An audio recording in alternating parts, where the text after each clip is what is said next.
A lot has happened this week.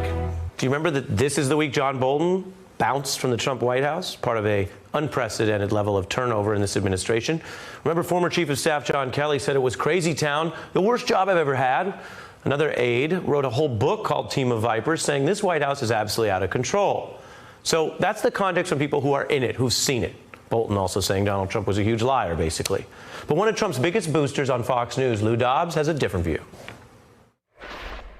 It couldn't be more positive. The mood in that White House couldn't be more high energy. I want you to know the joint is hopping. At every level, on every floor, this White House is energized. There's sunshine beaming throughout the place and on almost every face. It's winner and winning center. And our White House, our president, is at the top of his game. It's winning center. I almost wonder who wrote that. Lou Dobbs basically begging his viewers to ignore all of the chaos that is out there. A little bit like the policeman in that scene from The Naked Gun when a rocket explodes in a fireworks factory. Excuse me. Excuse me.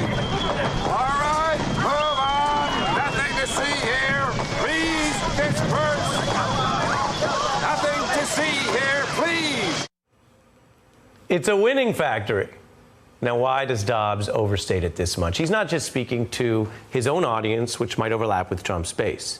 He may also be speaking to the famed audience of one. Donald Trump turns to these TV individuals, some of them for information. The Washington Post notes that Trump is as likely to heed a Fox News host as any senior administration official or expert.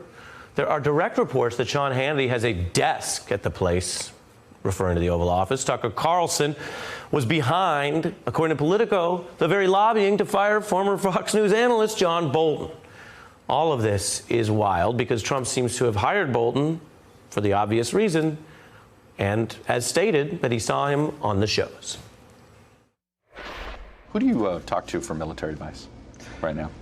Well, I watch the shows. I mean, I really see a lot of great, when you watch your show and all of the other shows and you have the generals and you have certain people that But is there like. somebody, is there a go-to for you? I like Bolton. Hey, I'm Ari Melber from MSNBC. You can see more of our videos right here, or better yet, subscribe to our YouTube channel below. You could have been anywhere in the world, but you're here with us, and we appreciate that.